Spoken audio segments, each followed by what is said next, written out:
So I have gotten my new helmet. That's the EXO-1400 carbon, and this is my old helmet, the HJC CL-Y. This one is a ladies or youth helmet, which is very small, and I've installed pinlock in it, and you can see it's very hard to open up and close.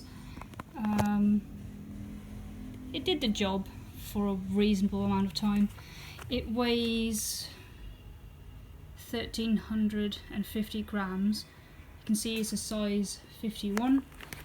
It's kind of hefty, but it's alright, it does the job. Just when I realised that I was going to be a daily rider, I found that it's not so much really good for what I do. It's come with a ratchet strap, so that's quite comfy actually, for me at least.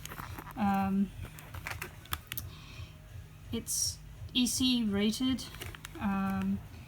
Pads come out, and it's actually a really basic helmet. Like it's gonna be probably my pillion passenger helmet. It's got the breathing guard, and well, I mean, for pillion passenger I say because the person who is most likely to sit pillion with me is having a similar sized head as I do. The visor replacement system is quite easy, so there's that. It's got two vents here, and it's got vents in the back just for that, and obviously a chin vent that's easily operated. And that was basically it for that. My new helmet is the Scorpion EXO-1400 carbon.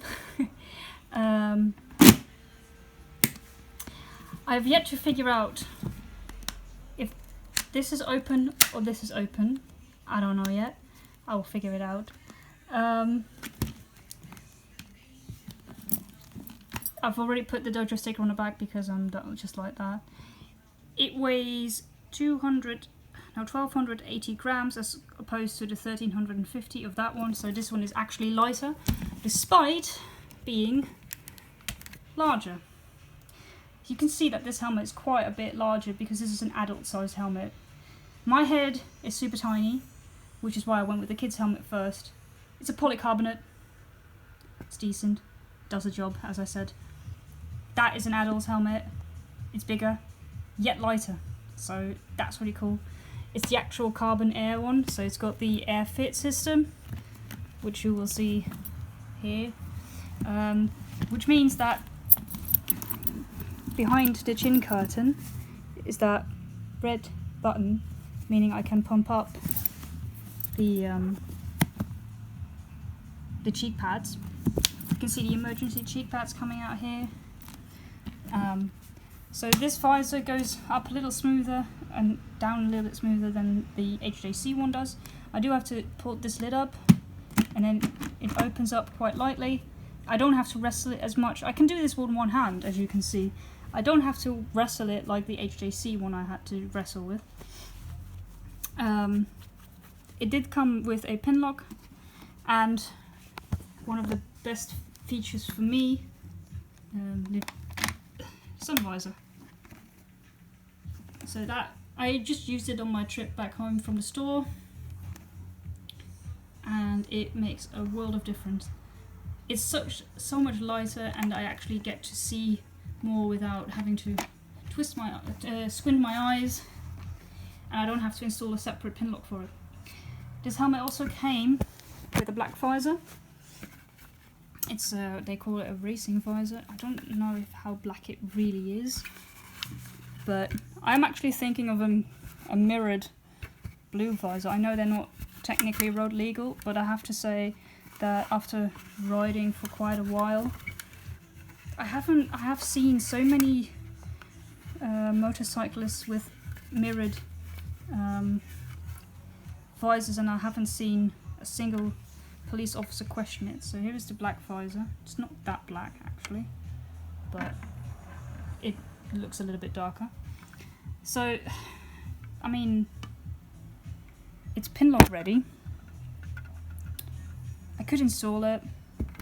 Installation is apparently really easy. It's a bit similar to the HJC, but I see currently no reason to install the dark visor for reasons. Yeah, so obviously we've got the chin vent here coming up and down. Well, I did that the wrong way around. I'm not English, okay? I speak English, but I am not English. I'm pretend. I'm going to get the cheek pads out and get some further features. So you can see the airflow vents in the top. So now you can see the clearly like the air bladders that if I pump them up,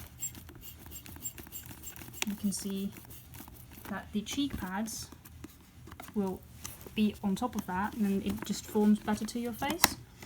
And then there's just this matter of this little button that if I push it, how neat is that? I think that's really neat. Then you've got these are speaker pockets, meaning that I can put a comm system in here, which is definitely something that I'm thinking of, just not anytime soon. And yeah, this is actually a really nice helmet. It looks a bit big on me, I'm not gonna lie, but it's worth the comfort considering just how light this helmet is. I mean, it's bigger yet lighter than that. So just for a quick look, these are the two different pads, and just see that that's very standard. Helmet material, nothing real special. And then you've got this very soft, foamy, wicky fabric that's a joy to wear. And this is also completely fine. I mean, I'm not hating the HJC. I've actually quite enjoyed this little helmet because it's done a lot for me. It's just when you ride every day, you want more comfort. So that's why I upgraded to this. So yeah, that's my little review.